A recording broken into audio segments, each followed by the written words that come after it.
Di sela-sela negosiasi ya, baik negosiasi yang di eventnya COP sendiri maupun yang soft diplomasi di side event atau kita pavilion Indonesia, ada beberapa ya pertemuan bilateral gitu ya yang dilakukan dalam rangka menjalin kerjasama dengan negara-negara sahabat.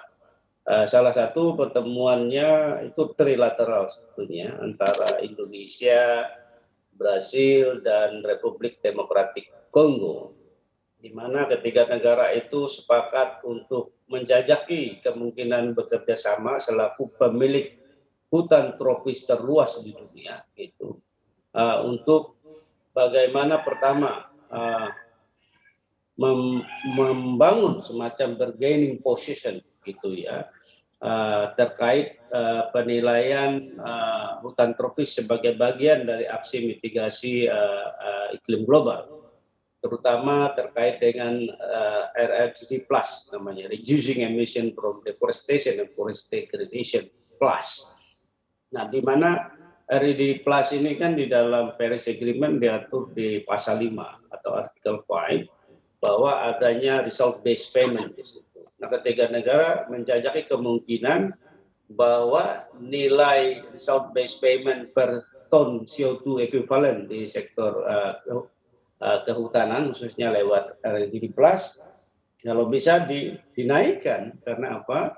Di dalam ekosistem hutan itu tidak hanya biomasa atau karbon saja, ada macam-macam environmental services lainnya seperti air, geothermal, biodiversity, dan seterusnya. Sehingga kalau nilainya cuma $5 per ton atau $10 per ton itu sangat undervalue.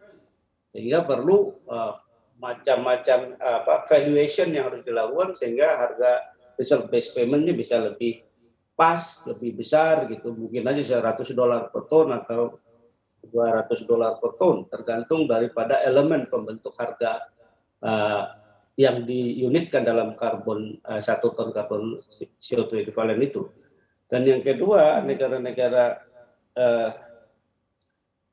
ketiga negara ini juga mendorong adanya kerjasama di bidang misalnya bagaimana hutan ini atau karbon yang dihasilkan dari sektor kehutanan itu bisa dimasukkan di artikel 6 juga gitu ya. Tetapi itu perlu dipelajari bareng bersama. Kemudian yang ketiga, Brasil sebetulnya ingin membagi pengalamannya kepada Indonesia dan Republik Demokratik Kongo terkait dengan pengalaman mereka menjalankan yang namanya payment for environmental services atau pembayaran berbasis jasa lingkungan. Kemudian juga terkait dengan agriculture and pertanian dan peternakan yang rendah emisi. Nah, sementara Indonesia waktu itu juga menawarkan akan membagi pengalaman Indonesia mengelola misalnya mengurangi deforestasi, kemudian juga mengelola gambut, karena di Republik Demokratik Kongo juga gambutnya luar biasa luas. Kemudian membagi kita menangani kebakaran hutan, termasuk perhutanan sosial.